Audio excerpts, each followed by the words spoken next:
rapidement dans le livre d'Éphésiens au chapitre 4. Éphésiens au chapitre 4.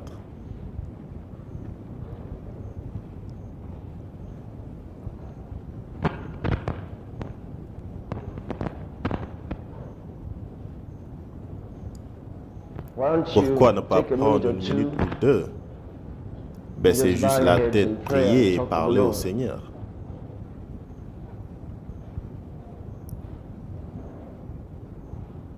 Remerciez-le pour l'opportunité qu'il vous donne d'apprendre, que vos cœurs sont ouverts pour recevoir de lui une parole spéciale pour vous aujourd'hui.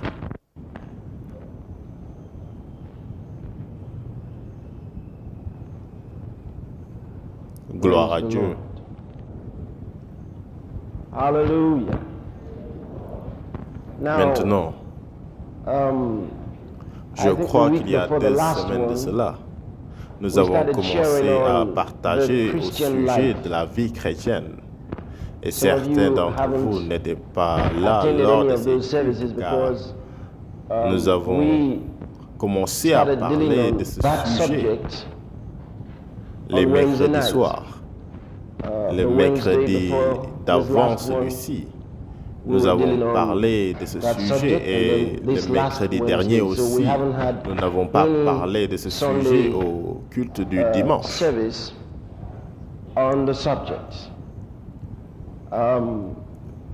J'ai pensé aujourd'hui partager rapidement sur ça.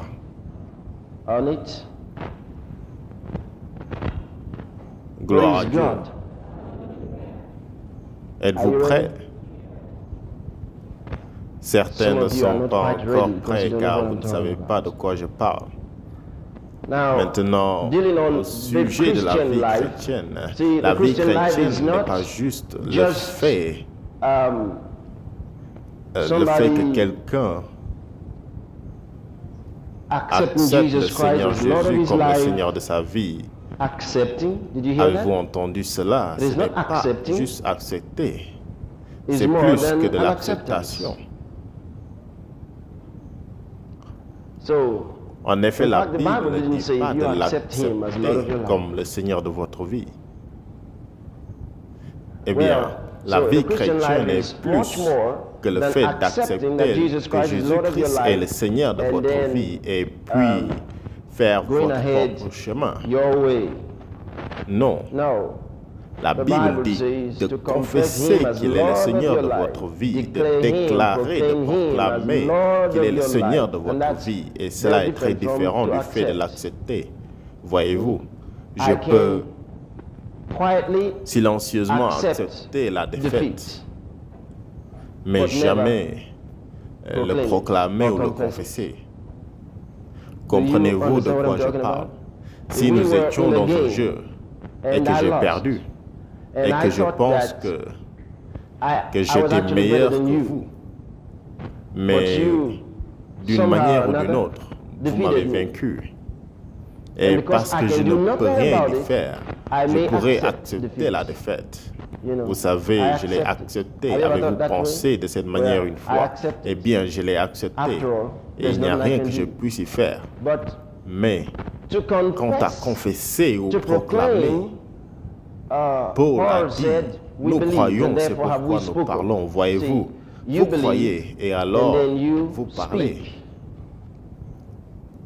Donc, vous êtes allé au-delà du fait de l'accepter.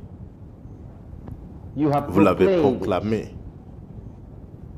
Et vous l'avez fait et le proclamer ou le confesser est quelque chose que vous faites avec zèle. Alléluia. Vous le faites avec zèle. Donc, étant devenu un chrétien, vous êtes, dans un sens, dans une autre société, dans un autre royaume. Vous n'appartenez plus au monde duquel Dieu vous a sauvé. Mais vous vivez dans ce monde. Vous avez peut-être grandi dans ce monde. Mais maintenant que vous êtes un chrétien, vous avez un autre type de vie au-dedans de vous. Maintenant, vous ne vivez pas une double vie. Vous n'avez pas de type de vie. Voyez-vous, les gens parlent de la vie chrétienne comme une expérience double. Ce ne l'est pas. Le vieil homme et l'homme nouveau ne marchent pas ensemble. Avez-vous entendu ce que j'ai dit? Non, ils ne marchent pas ensemble. Vous êtes une seule personne. Vous vivez dans un corps, votre corps. Et bien sûr, vous avez l'intelligence. Votre intelligence a été entraînée dans la société où vous avez grandi. Mais étant devenu un nouveau homme, vous avez un nouveau type de vie et vous devez vous entraîner de nouveau. Voyez-vous, ce n'est pas automatique. Vous devez vous entraîner de nouveau vous-même. Il y a beaucoup de gens qui ont dit que lorsqu'ils sont devenus chrétiens, ils ont pu se faire.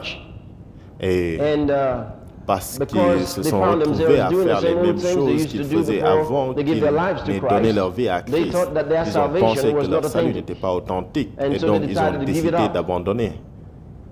Vous savez, ils pensaient qu'aussitôt qu'ils sont devenus chrétiens, leur vie a juste changé. Et vous savez, ils se sont juste réveillés le jour suivant et ils commencent à faire des choses juste automatiquement. Dans leurs pensées, plus de mauvaises pensées, plus de mauvaises motivations, plus de mauvais motifs. C'est ce qu'ils pensaient. Mais les anciennes pensées leur revenaient. Et ils se demandent si c'était vrai. C'était vrai en effet. Ce que la Bible nous dit est que c'est de renouveler notre intelligence. Renouveler notre intelligence dans votre esprit, qui est la vraie personne, le vrai vous. Vous avez une nouvelle vie et c'est la vie de Jésus-Christ.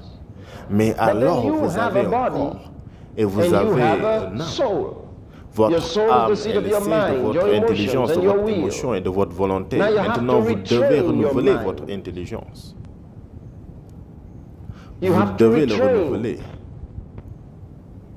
en entendant la parole, écoutant la parole et vous décidez à obéir à la parole. Donc la Bible parle du fait de renouveler l'intelligence. Vous renouvelez votre intelligence en étudiant la parole de Dieu, en écoutant et en pensant de la manière de Dieu.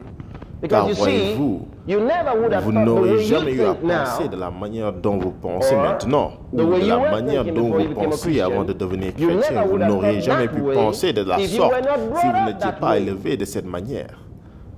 Vous avez été exposé au type de choses que vous avez regardées, ressenties et même entendues. Ils ont formé votre matériel de pensée. Donc maintenant que vous êtes devenu chrétien, vous avez été exposé à la parole de Dieu. Vous avez été exposé à sa manière de penser. Vous êtes exposé à sa lumière. Et alors, ça commence à changer votre intelligence. Hallelujah. I said hallelujah. Et j'ai dit depuis le début qu'au sujet de la vie chrétienne,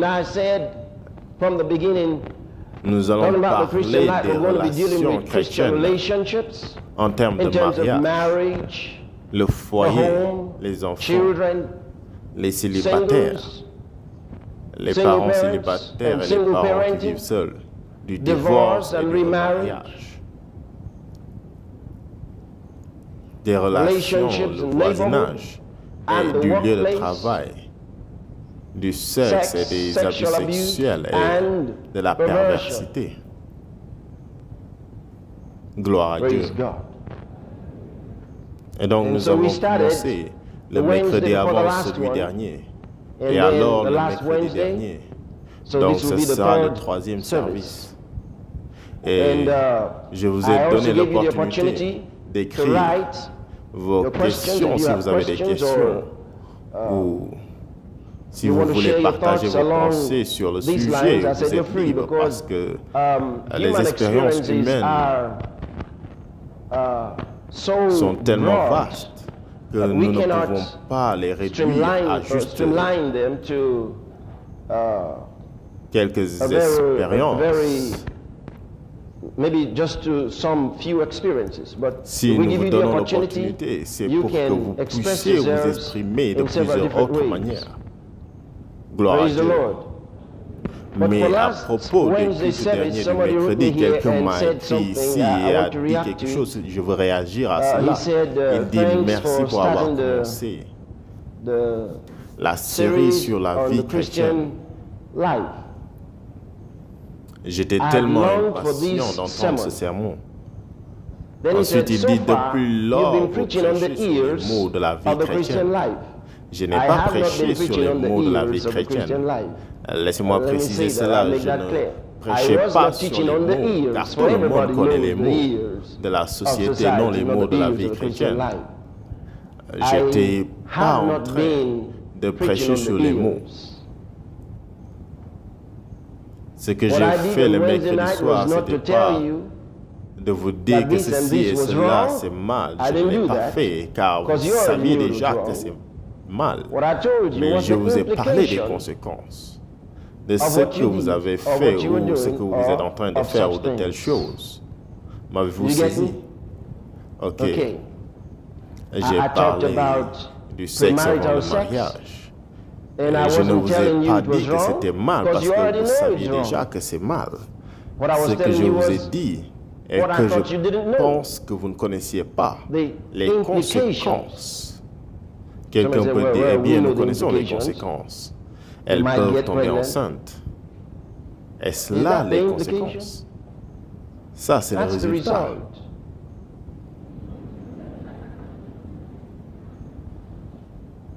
Gloire à Dieu.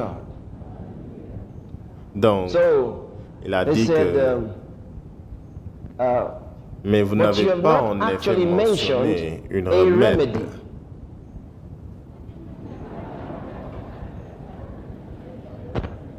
Oui, je comprends de quoi il parle quand vous parlez des malédictions. Voyez-vous, quand j'ai parlé des conséquences du sexe avant le mariage, et j'ai parlé aussi des malédictions.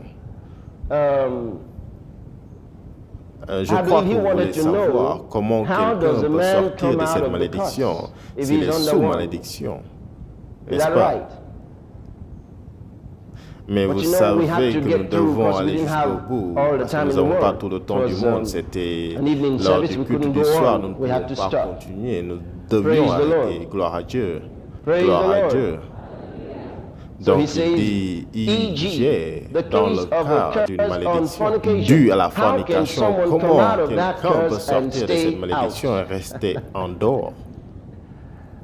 Gloire. Pour rester en dehors, vous ne devez plus le faire. Mais pour en sortir, nous allons en parler. Êtes-vous là?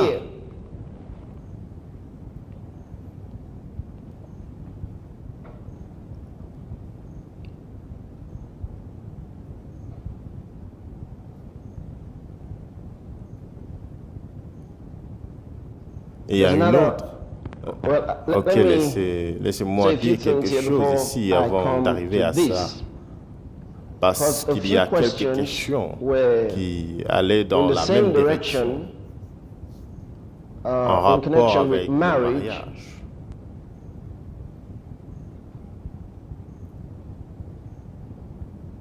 Et quelques problèmes à ce sujet.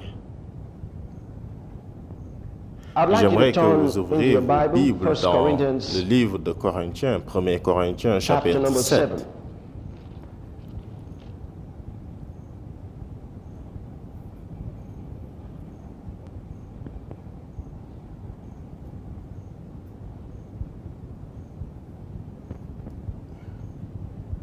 Quelques questions qui me sont parvenues.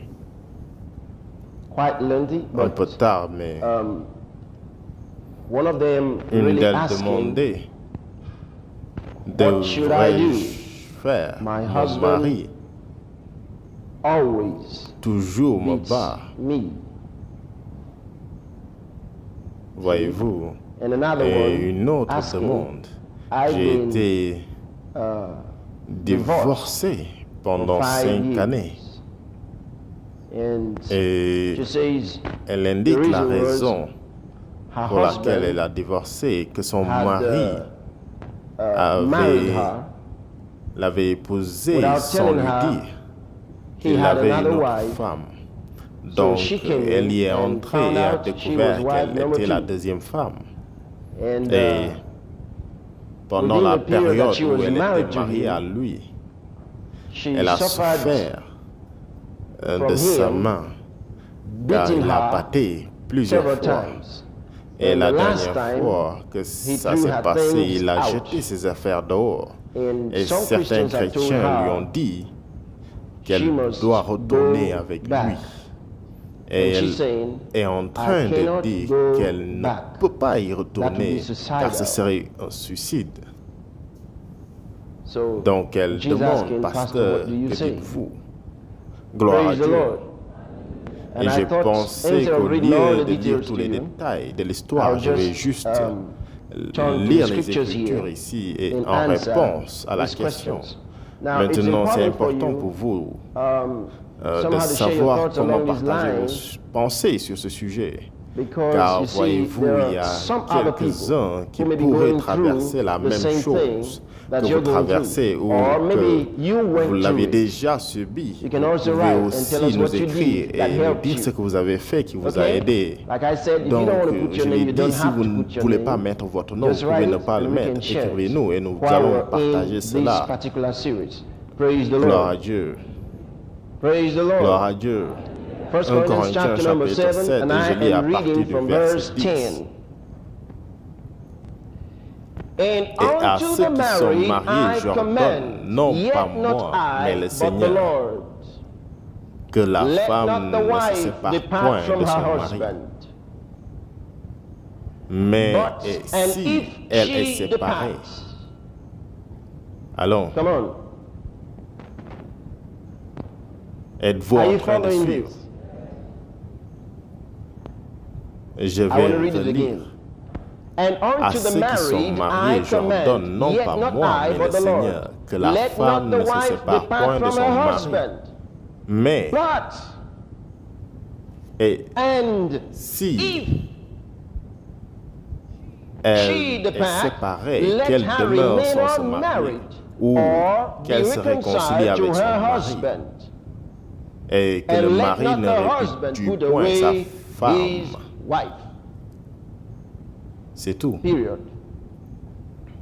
Avez-vous vu cela? N'est-ce pas simple? Maintenant, certains sont contents, d'autres ne sont pas contents avec. Hallelujah. Mais nous venons juste de lire de la Bible.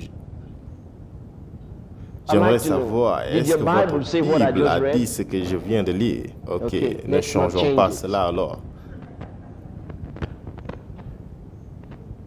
Oui, juste au cas où vous êtes endormi pendant que je lisais ça. À ceux qui sont mariés, j'ordonne non pas moi, mais le Seigneur, que la femme ne se sépare point de son mari. Mais, et si, là, il touche les deux côtés. Mais si elle est séparée, qu'elle demeure sans se marier, ou qu'elle se réconcilie avec son mari. Mais si elle est séparée, qu'elle demeure sans se marier. Cela ne suggère-t-il pas que c'est possible de se séparer et de rester sans se marier? Vous dites, waouh! Laissez-moi vous lire le verset 39 et 40. Une femme est liée aussi longtemps que son mari est vivant. Mais si le mari meurt, elle est libre de se marier à qui elle veut, seulement que ce soit dans le Seigneur. Elle est plus heureuse, néanmoins, si elle demeure comme elle est, suivant mon avis. Et moi aussi, je crois avoir l'Esprit de Dieu.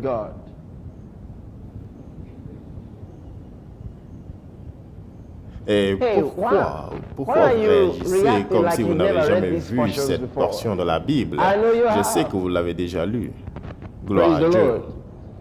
Elle est plus heureuse néanmoins. si elle demeure comme elle est. Quelqu'un dit, je ne le pense pas. Et alors il dit, et moi aussi je crois avoir l'Esprit de Dieu. Combien d'entre vous savez que Paul avait l'Esprit de Dieu? Je crois que cet homme était un homme intelligent. Wow. Maintenant regardons cela. À ceux qui sont mariés, j'ordonne non pas moi, mais le Seigneur, au verset 10, non pas moi, mais le Seigneur, que la femme ne se sépare point de son mari, mais si elle est séparée, ça veut dire c'est possible qu'elle demeure sans se marier, ça veut dire que si elle est séparée et qu'elle demeure sans se marier, elle n'a fait aucun mal, ok? Est-ce d'accord? Ce n'est pas tout. Sinon, qu'elle se réconcilie avec son mari. Et que le mari ne répudie point sa femme, cela suggère, quand il parle que le mari ne répudie point sa femme, cela suggère immédiatement qu'il espère aussi bien que la femme écoute ce qu'il a dit, autant qu'il espère que le mari écoute bien ce qu'il a dit, et que le mari ne répudie point sa femme. Qu'est-ce que cela vous dit? Que ces deux partenaires sont des chrétiens. Donc, il s'adresse à deux partenaires chrétiens. Dans ce cas, nous voulons dire que la femme est née de nouveau et son mari aussi est né de nouveau. Car il donne une instruction à la femme, il donne une instruction au mari. Et depuis le commencement du livre, il nous a dit qu'il s'adresse à l'Église. Au verset 2 du chapitre 1, il dit qu'il écrit ceci aux saints. Donc, il s'attendait seulement que les saints écoutent et reçoivent l'instruction de l'Épître. Nous sommes d'accord. Pourquoi au monde écrirait-il aux personnes qui ne vont pas l'écouter? Donc, il écrivait aux chrétiens, et je peux le prouver sous peu. Gloire à Dieu. Donc, s'ils sont deux chrétiens partenaires, l'homme et la femme sont nés de nouveau. Ils ont un problème. Dieu ne suggère pas qu'ils se séparent, mais il dit que c'est possible. Gloire à Dieu. Il ne suggère pas une séparation, mais il est en train de dire que c'est possible. Et quand cela arrive, vous devez rester sans vous marier. Sinon, vous devez vous réconcilier avec votre mari. Et il dit la même chose en disant que le mari ne répudie point sa femme. Ils devront tous deux être réconciliés. Gloire à Dieu. La raison est la suivante. Dieu s'attend à ce que le mari l'écoute si c'est un chrétien. Et il s'attend à ce que la femme l'écoute si elle est une chrétienne. Donc la réconciliation est vraiment possible s'ils vont tous deux suivre Dieu. Il dit restez mariés ou soyez réconciliés. Maintenant, pourquoi doit-elle rester sans se marier? Parce que la réconciliation est possible.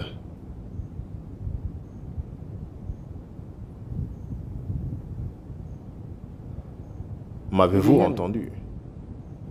Le seul cas où vous pouvez rompre, c'est dans le cas de l'infidélité. Et même dans ce cas, il n'a pas dit que vous devez vous séparer. Mais si vous le voulez, il dit que c'est possible. Parce que l'autre partenaire a déjà brisé l'alliance en se mariant illégalement à quelqu'un d'autre. Avez-vous entendu cela? Êtes-vous sûr que vous m'avez entendu? Gloire à Dieu. Gloire à Dieu. Donc, si vous êtes dans une telle situation et votre mari est un chrétien, maintenant il peut vous traiter d'une manière que vous n'aimez pas. Il peut même vous battre. Qu'allez-vous faire? La Bible dit que quiconque, et ça vaut aussi pour les sœurs, a un problème avec une autre qu'elle prenne avec elle quelqu'un d'autre, un croyant, pas votre tante, cousin ou oncle à la maison qui n'est pas un chrétien, d'accord, un autre croyant.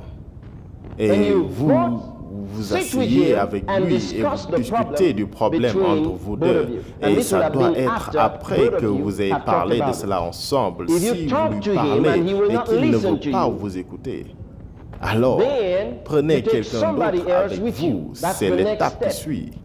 Vous pouvez lire cela dans l'évangile de Matthieu chapitre 18. Voyez-vous, vous prenez une autre personne et vous allez vers lui. Maintenant, lisons cela. Combien d'entre vous savez qu'il n'y a pas une autre Bible qui a été écrite pour les personnes mariées? Ai-je raison? Ok, donc ils sont tous supposés obéir à la parole de Dieu. Wow. Où suis-je maintenant? L'évangile de Matthieu chapitre 18 à partir du verset 15. De plus, si ton frère a péché contre toi, maintenant, quand vous êtes marié, hello. Oh Seigneur, quand vous êtes marié, étant une dame, à un homme qui est né de nouveau, n'est-il pas votre frère en Christ?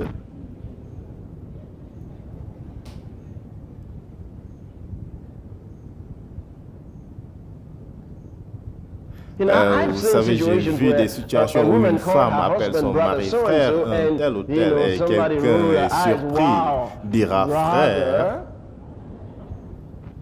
mais elle a raison.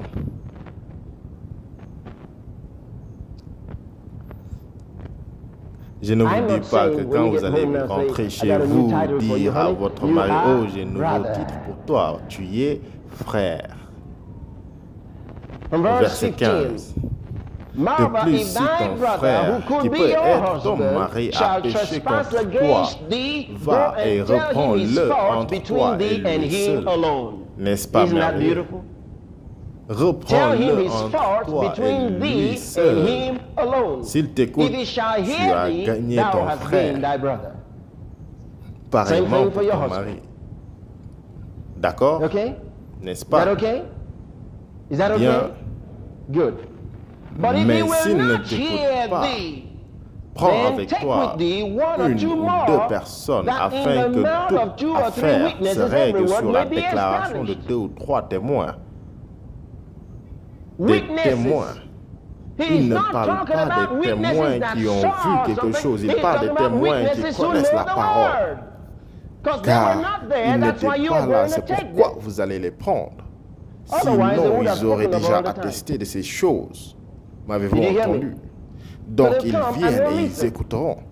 Ils vont vous écouter. Et connaissant la parole, ils pourront lui parler et dire ceci n'est pas juste, ceci n'est pas bien. Gloire à Dieu. Verset 6 encore. Mais s'il ne t'écoute pas, prends avec toi, c'est Jésus qui parle. Et si le Seigneur, nous avons intérêt à prendre ce qu'il dit. Mais s'il ne t'écoute pas, prends avec toi une ou deux personnes afin que toute l'affaire se règle sur la déclaration de 2 ou 3 témoins. Et s'il refuse de les écouter, dis-le à l'Église. Maintenant, cela ne veut pas dire de venir et de se tenir ici et annoncer au peuple ce qu'il vous a dit et commencer à dire aux frères et sœurs ce qu'il vous a fait.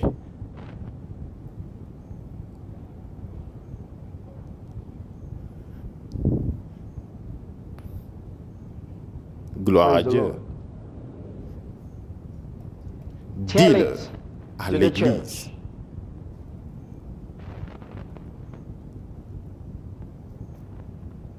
Vous allez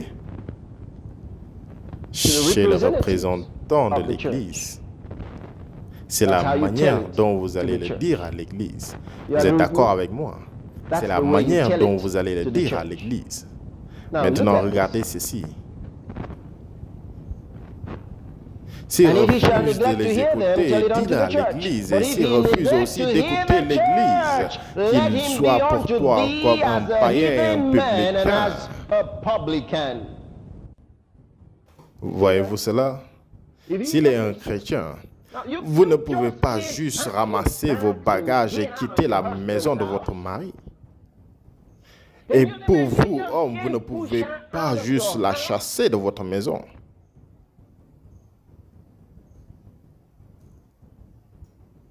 Peu importe ce qui a amené la dispute, c'est assez mauvais. Et le surveiller, c'est pire. Car vous aurez à chercher la paix sur toutes les avenues.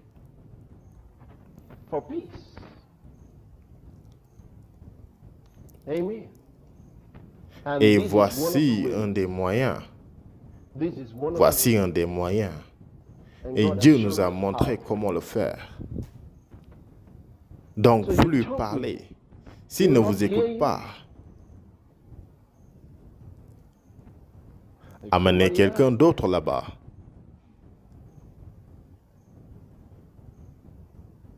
Mais si à la fin il refuse d'écouter à l'église, la Bible dit qu'il soit pour toi comme un païen. Si vous lisez d'autres versions, il dit comme un incroyant. N'est-ce pas comme ça? L'avez-vous trouvé? Il a dit incroyant dans votre traduction. Quelqu'un l'a trouvé. Incroyant. Qui l'a vu? Alors, qui l'a trouvé? Un incroyant. Vous ne l'avez pas vu. Comme quoi? Un païen. C'est pire.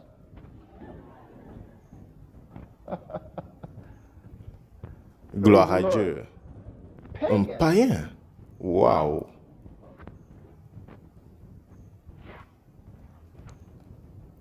Païen. C'est fort.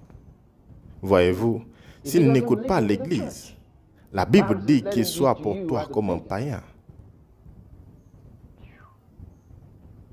D'accord? Nous retournons à 1 Corinthiens au chapitre 7.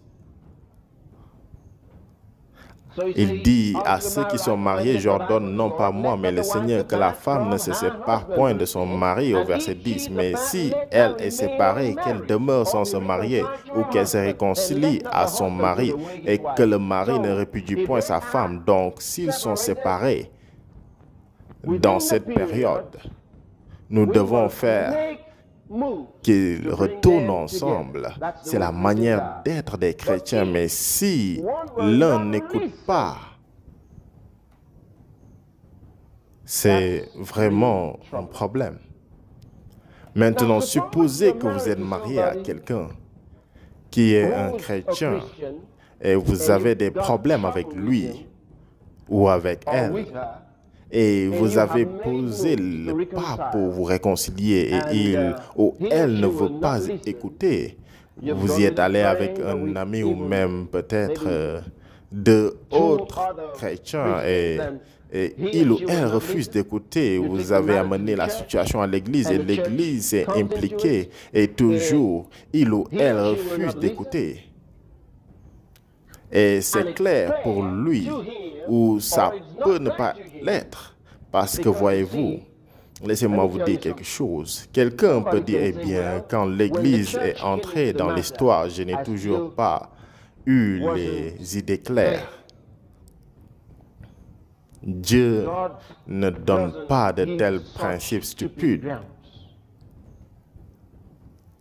Maintenant, la Cour suprême, quand la Cour suprême a pris une décision, cette Cour suprême est ici dans ce monde, d'accord? Vous dites, eh bien, mon Cour suprême est dans le ciel. Eh bien, il y en a un ici à Lagos.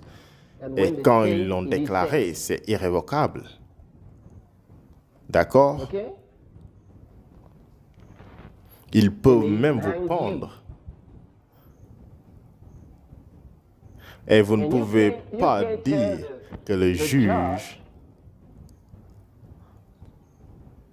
à cet instant, monsieur, je n'ai toujours pas les idées claires. Il l'a déjà dit.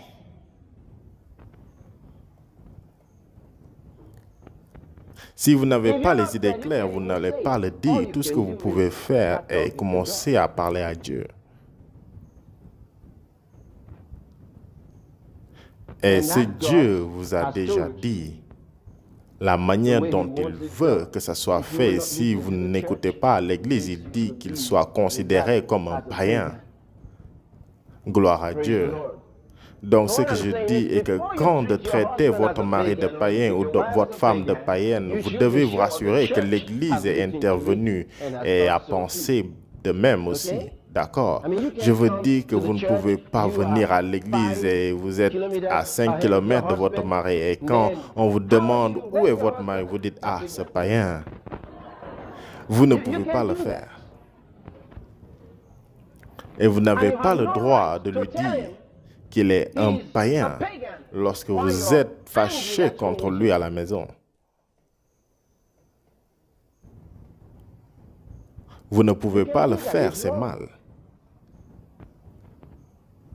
Gloire à Dieu. Il peut agir comme une bête, mais ne l'appelez pas une bête. Relax. D'accord? Car vous n'avez pas le droit de le faire. Gloire à Dieu. Gloire à Dieu. Donc, la plupart du temps, les chrétiens n'ont pas de problème pour se séparer. Certains sont juste, nous l'appelons ça, séparation à domicile. Vous savez de quoi je parle? Séparation à domicile, je veux dire qu'ils se réveillent et personne ne parle à l'autre. C'est ce qu'on appelle un divorce mental. Vous savez, il en a tellement marre d'elle et il ne pense pas que c'est nécessaire de lui parler. Et elle en a fini avec lui. Elle va avoir ses propres affaires. Elle ne pense pas que c'est utile de lui parler. Donc, vous préparez à manger et vous ne le servez pas, vous le posez juste comme ça sur la table. Vous n'allez pas lui dire que le repas est prêt. En effet, vous pouvez être si gentil et dire que ton repas est prêt là-bas. C'est à lui de voir.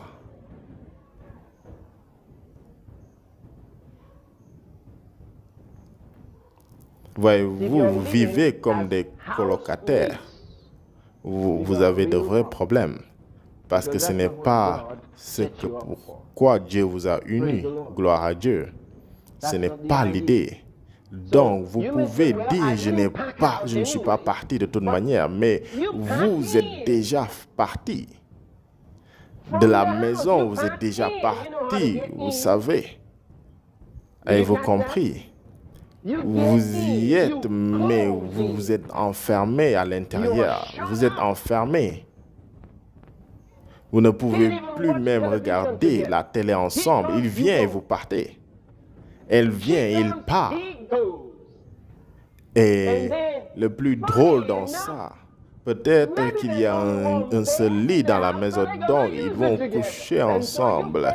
Et vous faites face au nord et l'autre fait face au sud. Attendant celui qui va se lever premièrement pour sortir. Donc, de pareilles choses peuvent se passer dans des maisons chrétiennes et je vous le dis, le Saint-Esprit sera toujours là-bas. J'aime Dieu. J'aime Dieu. Vous pouvez penser, eh bien, si notre foyer est devenu comme cela, Dieu va juste partir. Non, il ne le fera pas. Et s'il le fait, vous êtes perdus. Il ne le fera pas. Il ne le fera pas. Il fera tout ce qu'il peut pour vous ramener ensemble. Il y a certaines maisons où vous trouvez l'homme et la femme, vous savez, ils disent fermement que nous nous disputons et nous nous réconcilions. Vous pensez que cela vient du ciel et tout le temps nous nous disputons et nous nous réconcilions. Nous nous disputons depuis 5 ans maintenant et nous nous réconcilions. Donc, il conseille les autres, si vous vous disputez, soyez sûrs de revenir ensemble. Vous n'êtes pas supposé vous disputer, il y a une meilleure vie. Meilleure que se disputer. Donc, n'inquiétez pas, ne vous en allez pas, c'est possible de se réconcilier. Ne dites pas, eh bien, il est supposé être plus mature que moi, après tout, il m'a converti. Ne parlez pas ainsi, ne parlez pas ainsi. N'êtes-vous pas une chrétienne aussi? Pourquoi ne pas prendre le bon pape? S'il prend le mauvais, prenez le bon. Quel est le bon? Si le frère vous a offensé ou a péché contre vous, comme nous l'avons lu, discutez du problème entre vous deux.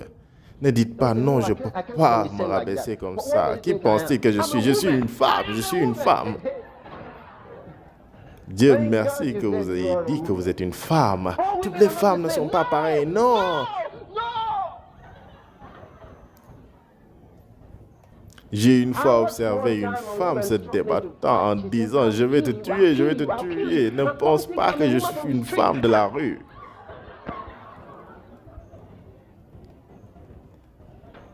Et l'homme, vous savez, il était si stupide, il l'attrapait, il disait « Laissez-moi la finir. » Vous savez, avec son gros thorax se secouant, il disait « Laissez-moi en finir avec elle. » Et cette petite femme prononçait des paroles amères. Je vous dis, ce qui faisait mal à l'homme étaient les paroles poignantes qui sortaient de la bouche de cette femme. Elle disait qu'elle allait le corriger en l'insultant. Et il disait « Laissez-moi la finir. » Il ne pouvait pas le supporter.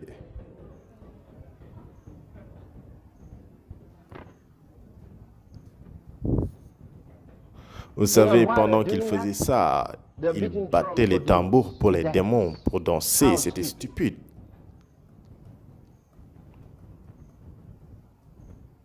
Gloire à Dieu.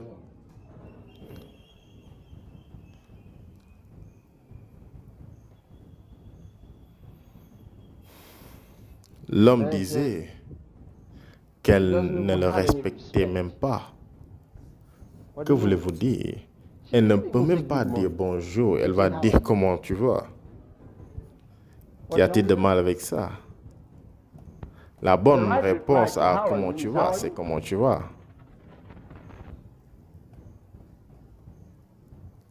N'est-ce pas, Région?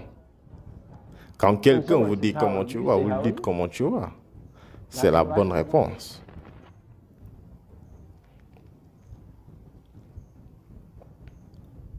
Et alors, il ne peut pas bien parler.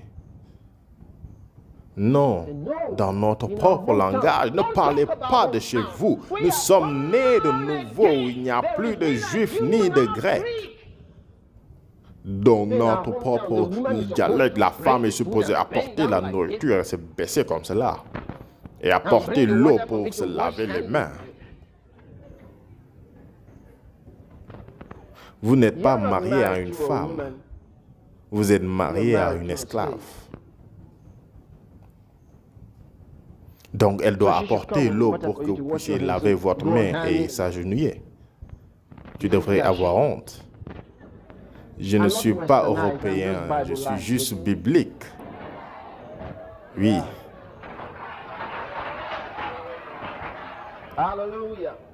Maintenant, lisons ceci. Je veux que vous remarquiez que je vais lire à partir du verset 10 et je veux que vous remarquiez la différence. À ceux qui sont mariés, j'ordonne non pas moi, mais le Seigneur, que la femme ne se sépare point de son mari. Mais si elle se sépare, qu'elle demeure sans se marier ou qu'elle se réconcilie avec son mari et que le mari ne répudie point sa femme. Et j'ai dit que cela faisait référence à deux partenaires chrétiens. Il parle aux célibataires, aux veuves, il parle aussi aux mariés, et alors il dit au reste. Que veut-il dire par le reste? Il parle à ceux qui ont un pied dedans et un pied dehors. Je vais expliquer. Et aux autres, ce n'est pas le Seigneur, c'est moi qui dis. Si un frère a une femme qui ne croit pas, voyez-vous, le reste, c'est pour qui l'un des partenaires n'est pas né de nouveau. Quand il parle aux mariés, il parle des chrétiens. Quand il parle des veuves, il parle des chrétiens. Quand il parle des célibataires, il parle des chrétiens. Maintenant, il parle à ceux qui sont dedans et dehors aussi. D'accord, verset 12. Au reste, ce n'est pas le Seigneur, c'est moi qui dis, si un frère a une femme non-croyante et qui n'est pas chrétienne et qu'elle consente à habiter avec lui, qu'il ne la répudie point. Quand vous êtes peut-être, voyez-vous, vous ne pouvez pas, certains ont pris cela comme une excuse pour se marier à une femme non-chrétienne, c'est mal. Non, c'est mal, voyez-vous, si vous n'étiez pas marié en tant qu'incroyants tous deux. Et maintenant, vous êtes nés de nouveau maintenant. Et l'autre n'est pas né de nouveau encore. C'est le cas dont il parle. Il ne défend pas le fait de se marier à un non-chrétien, à une fille non-chrétienne ou une fille chrétienne qui se marie à un homme non-chrétien, espérant amener dans le mariage un couteau et une hache pour le façonner. Ce n'est pas juste. Ok, maintenant regardez cela. Si un frère a une femme non-croyante et qu'elle consent à habiter avec lui, qui ne la répudie point, et si une femme a un mari non-croyant qui n'est pas un chrétien et qu'il consent à habiter avec elle, qu'elle ne le répudie point. Avez-vous entendu cela? Remarquez. Je veux que vous remarquiez ce qu'il a dit là. Il n'a pas dit si un frère a une femme non-croyante qui ne la répudie pas. Il n'a pas dit cela. Il y a une grande différence entre ce que je viens de lire et ce qu'il dit. Et de même, il ne dit pas si une sœur a un mari qui est non-croyant, qu'elle ne le répudie pas. Il n'a pas parlé de cette manière. Il a dit, et s'il consent à habiter avec elle, ou si elle consent à habiter avec lui, donc ne part pas. La raison pour laquelle vous ne partez pas, c'est malgré que vous êtes un chrétien, que l'autre se plaît à vivre avec vous, c'est la raison pour laquelle vous ne quittez pas. Mais vous battant à chaque fois, il n'a définitivement pas plaisir à vivre avec vous, peu importe le nombre de fois qu'il vous supplie après le bagarre.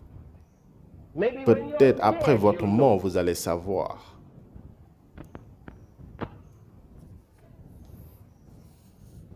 Êtes-vous toujours là? Regardez cela, regardez cela, regardez. Maintenant, je ne vous dis pas que si vous êtes dans un cas similaire de quitter. Non, je dis de ne pas rester là-bas et dire que c'est Dieu qui vous a dit de rester là-bas. Aussi longtemps que vous restez, comprenez que c'est votre choix. Dieu vous a fait savoir que vous avez le choix. Voyez-vous, beaucoup sont ignorants de la parole de Dieu, donc ils pensent que le mariage est un piège. Comment au monde Dieu mettrait-il en place un piège pour ses enfants juste parce que vous l'avez raté une fois, donc il vous a piégé, donc dans la maison de cet homme. Vous gardez là-bas? Non, ce n'est pas un piège. Ce n'est pas un piège. Le mariage n'est pas un piège. Puis-je avoir un amen? Même si vous ne dites pas amen, c'est la vérité. Ce n'est pas un piège. Vous avez une option. Certains n'aiment pas ce genre de discussion. Vous savez, aussi longtemps qu'ils sont concernés, c'est interdit. Oui, nous interdisons le divorce. Nous le faisons. Comme nous interdisons le mensonge. Le divorce n'est pas bien. Mais voyez-vous, le problème avec le divorce, c'est qu'il n'y a... Ça concerne plus d'une personne. Le mariage concerne plus d'une personne. Cela a à voir avec deux personnes et la seule manière pour deux personnes de marcher ensemble est s'ils s'accordent. Maintenant, s'ils ont des problèmes, nous devons nous référer à la parole de Dieu pour trouver la solution à ces problèmes. Et si, voici, nous venons juste de lire, si vous êtes marié à un homme non chrétien ou à une femme non chrétienne, si cela plaît à votre partenaire de rester avec vous, ne quittez pas, restez-y. C'est la parole de Dieu. Si cela lui plaît de vivre avec vous ou elle se plaît de vivre avec vous, Je veux qu'on voit que c'est la condition pour laquelle vous pouvez y rester. Ça dépend de vous. Ça dépend de vous. Maintenant, je veux que vous suiviez cela très attentivement. Je veux que vous suiviez cet enseignement. Il dit aux autres, ce n'est pas le Seigneur, c'est moi qui dis, si un frère a une femme non croyante et qu'elle consent à habiter avec lui, qu'il ne la répudie point. Je veux que vous compreniez ce que Paul dit ici. Il dit au reste, ce n'est pas le Seigneur, mais moi. Avant cela, il disait que c'est le Seigneur qui l'a dit, parce que lorsque vous allez dans le livre de Matthieu, vous allez trouver cela là où Jésus l'a dit.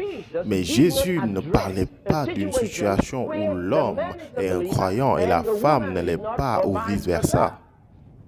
Et alors, Paul dit qu'il s'adresse à de tels cas, et il le fait par le Saint-Esprit. Maintenant, Jésus avait dit que j'ai beaucoup de choses à vous dire, mais vous ne pouvez pas les recevoir maintenant. Pourquoi ne pouvait-il pas les recevoir? Parce que voyez-vous, les personnes avec qui il parlait étaient juifs. Ils étaient tous sous la même loi, ils étaient tous accoutumés aux mêmes choses. Maintenant, il ne pouvait pas parler des sujets qui concernent les gentils, parce qu'ils ne pouvaient pas recevoir cela. Rappelez-vous du livre d'Actes, ils avaient un débat sur le fait de laisser les gentils venir à Jésus. Donc Paul parle de ça maintenant. Vous savez, certaines personnes ont dit pendant qu'ils lisaient ça, au reste, ce n'est pas le Seigneur, c'est moi qui dis. Ils disent, eh bien, il n'a pas plus d'autorité. C'est Paul qui parle, pas le Seigneur. Non, ce que Paul nous dit ici est que le Seigneur n'a pas parlé de ça directement. Donc j'en parle maintenant. Est-ce d'accord? Et il le fait par la puissance du Saint-Esprit, car toute écriture est inspirée de Dieu et elle est profitable pour l'enseignement, pour la correction et l'instruction dans la justice. Donc, au reste, ce n'est pas le Seigneur, c'est moi qui dis. Si un frère a une femme non croyante et qu'elle consent à habiter avec lui, qu'il ne la répudie point. Et si une femme a un mari non croyant, qu'il consent à habiter avec elle, avez-vous vu cela? Et si il consent à habiter avec elle, qu'elle ne le répudie point, car le mari non croyant, voyez-vous cela? Maintenant, je veux que vous suiviez cela attentivement. Il y a une condition dominante ici. Et il s'agit d'un accord qu'elle consent à vivre avec vous ou qu'il consent à vivre avec elle. D'accord? Car le mari non-croyant est sanctifié par la femme et la femme non-croyante est sanctifiée par le mari. Autrement, vos enfants seraient impurs, tandis que maintenant ils sont saints. Mais si le non-croyant se sépare, qu'il se sépare, hey, vous dites bien, il n'est pas parti. La Bible dit s'il se sépare, qu'il se sépare, mais il n'est pas parti. Et je ne peux pas quitter. Le frère ou la sœur ne sont pas liés dans ce cas-là, mais Dieu nous a appelés à vivre en paix. Voyez-vous cela? Dieu nous a appelés à vivre en paix. Il dit pourquoi ne pas chercher à savoir si tu peux rester? Voyez-vous? Faites de votre mieux pour rester ensemble. Mais quand vous ne pouvez pas rester ensemble, s'il ne consent pas à vivre avec vous, découvrez pourquoi. C'est peut-être quelque chose que vous pouvez changer. Et changer quelque chose ne veut pas dire compromettre votre foi. Un homme peut être un musulman et dire qu'il veut que sa femme soit musulmane. Vous ne pouvez pas changer cela.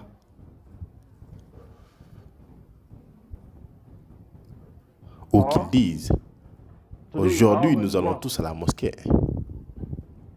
Vous ne pouvez pas aller à la mosquée. Vous dites même si j'y vais, je ne vais pas prier, donc je vais rester. Vous ne pouvez pas faire cela. C'est comme aller chez les féticheurs et dire même si je m'engenouille devant, peu importe. Vous ne pouvez pas faire ça. Vous ne pouvez pas compromettre votre foi. Mais aussi, vous ne devez pas rentrer à la maison, prendre vos affaires et dire qu'il m'a demandé de partir, donc je quitte. Vous ne le faites pas de cette manière non plus. Il dit que Dieu nous a appelés à vivre en paix. Il peut toujours y avoir un meilleur moyen de résoudre cela. Mais si vous ne pouvez pas faire un tel compromis où il peut vous écouter et vous aussi vous pouvez changer les choses que vous devez changer, alors vous n'avez plus d'option. N'attendez plus. S'il est le propriétaire de la maison, n'attendez pas qu'il sorte. Car ici, nous avons lu sur le non-croyant part qui se sépare. Il ne va pas partir. Vous savez bien qu'il ne partira pas. Ne le savez-vous pas? Il ne va pas partir. Car que sais-tu, femme, si tu sauveras ton mari? Pas même Paul peut dire si tu le feras. Ou que sais-tu, mari, si tu sauveras ta femme? C'est comme un jeu, il vous le dit. Avez-vous saisi cela? Il dit comment savoir? Il vous dit que c'est bon de rester, mais s'il y a des problèmes, partez. Et pourquoi il vous dit que vous pouvez rester? Car c'est une option. Tu dis comment tu le sais? Peut-être à travers vous, il va recevoir le salut. Et certains d'entre vous, vous y êtes restés pendant 5 longues années. Il est en train de vous tuer, votre dos se casse. Vous avez eu 5 opérations à cause de cela et vous êtes toujours là-bas espérant que vous pourriez le sauver. Vous pouvez aussi essayer de le sauver à partir du dehors avant de mourir. Gloire à Dieu. Gloire à Dieu.